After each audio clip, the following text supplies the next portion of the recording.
Toy Time Galaxy is awesome.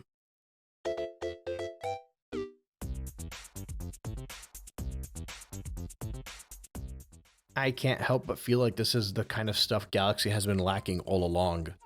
Don't get me wrong, there have been a few absurd moments that stuck out to me, and I say absurd in a positive manner.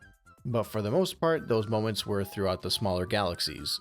Space Junk had some fun set pieces that stuck out. The Pikmin spaceship and the Yoshi head come to mind, but I don't think anything has been quite as wacky as Toy Time.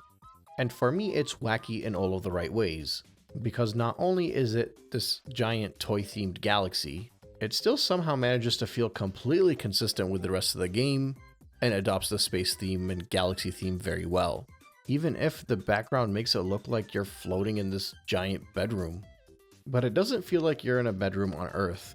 It's like this bedroom is a greater galaxy that Toy Time Galaxy sits inside. Which, come to think of it, would have been a really cool thought if the bedroom dome contained Toy Time Galaxy instead of the engine room. Actually, come to think of it, I don't think there's any actual relevance between the dome and the galaxies themselves. But out of fear of turning this into another conspiracy discussion like I had between the cup emblems and the different tracks in Mario Kart, I think I'm gonna put a halt on that thought and just move straight into the objectives. The first star in Toy Time Galaxy is Heavy Metal Mecha Bowser. You start off on a platform with a toy train up ahead of you. Fairly simple enough to just jump on the train and make your way to the other side to take the launch star. The first thing you'll notice is the terrain. It's some kind of block toy variation, and if you're anything like me, the visuals alone will make you know that you're about to have a good time. You kind of work your way along the path and you'll notice some bolts that you can spin on to unscrew them. This is all part of the puzzle of figuring out how to advance. The area is a small area, but there is a gravity gimmick that you have to kind of work around. Most notable are these little pink hexagonal floors. You'll kind of stick to those as they have their own gravity. If you follow along the route on the wall, you'll eventually make it to a screw that you can remove, and doing so will uncage the launch star. The cool thing here, by the way, is that you'll pass by a couple of Gizmos that'll let you know that their friends are missing, and one of them even points you into the direction of where they're hidden. So it does add a bit of a narrative to the objective itself. Also, believe it or not, I lost 2 lives making it towards this launch star. I'll admit that they were pretty dumb deaths, but even if I was being a bit haphazard, that's largely because I spent most of this game being haphazard because there was virtually no risk. So at the very least, I think just the fact that they got me to focus a little bit more at this stage was a very good sign. When you get on the launch star, it'll take you to the next segment. Over here, you get to the Spring Mario power-up. I think it's fairly self-explanatory, but this is a lot of fun.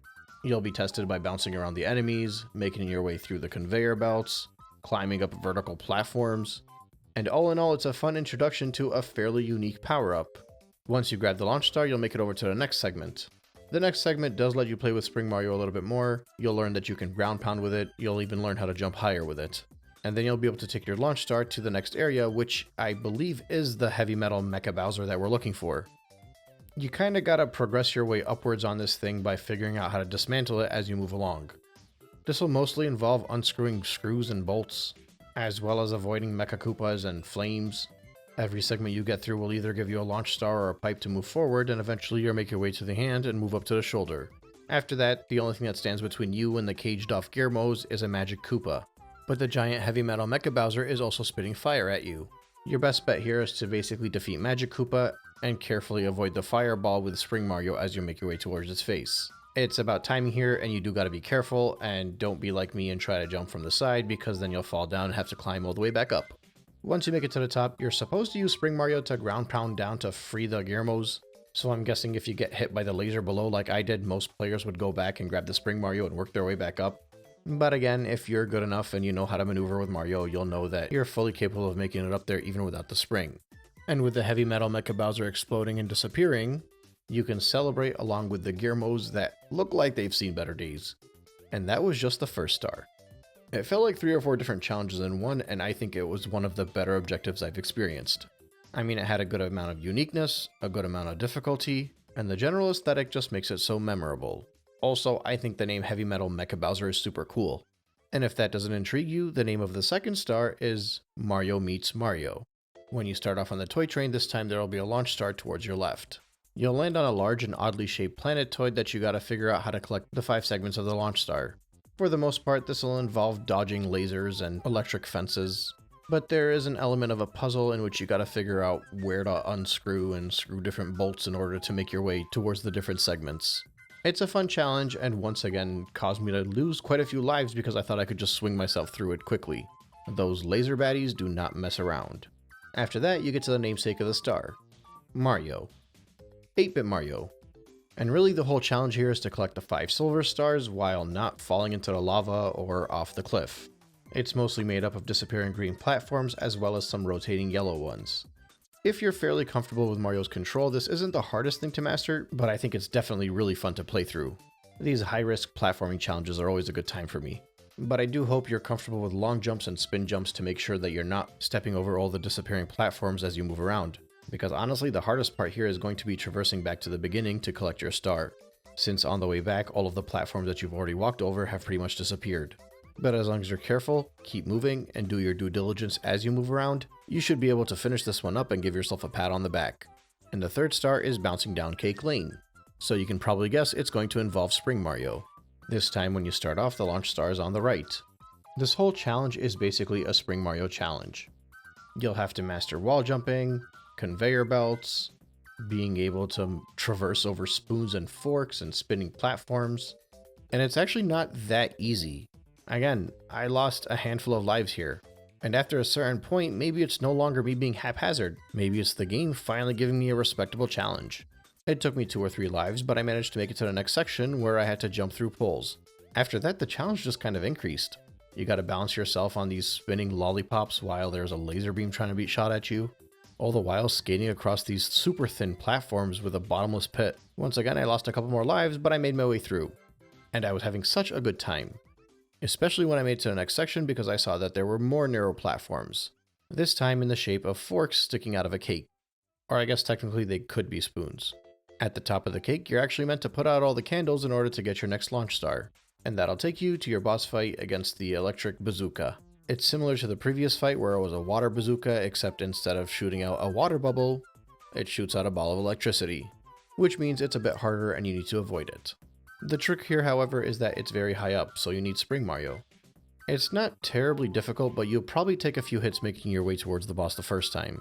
Realistically, either a flame, electric ball, or a Mecha Koopa will hit you. But after you get the first hit in, it's pretty easy to bounce back up there twice and beat the boss and collect your star. So while I think that this boss fight could have used a little bit more work, and it is kinda lame that it's the same boss that was seen previously, I found the objective as a whole to be another very enjoyable one and offered me a decent amount of challenge where I actually had to lose a few lives to get good enough to move forward. Quite frankly, the main 3 stars in this level have all been spectacular for me.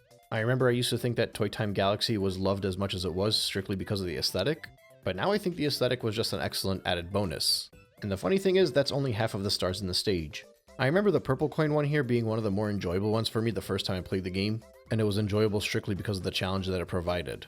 I'll be going through the purple coins in a later segment, but I just did want to point out that I know that even that star was one that I genuinely enjoyed. Let's focus on the hidden star. Back on that weirdly shaped planetoid where you had to collect the 5 segments of the launch star, you'll run into a hungry Luma that'll take you to the challenge. And the challenge it takes you towards is pretty much as enjoyable as the Cyclone from Beach Bowl Galaxy was to me.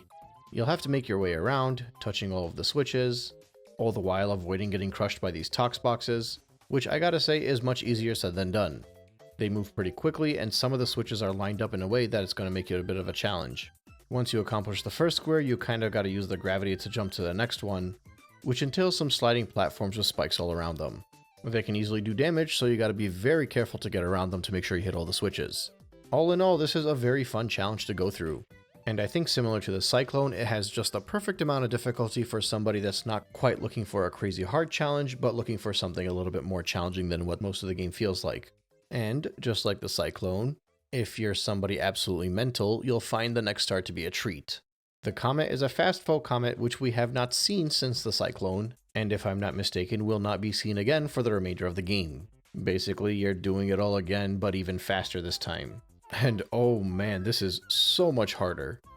Now look, I'm not going to sit here and pretend it's the impossible challenge where you got to get the perfect run to accomplish, but I promise you there will be more than one moment where you think you're safe and then you just get crushed. And likewise, there will be a moment where you think you'll be safe and the platform will just poke you and make you lose a life. I think I still like the Cyclone more than this one, maybe because it was just a start to end challenge.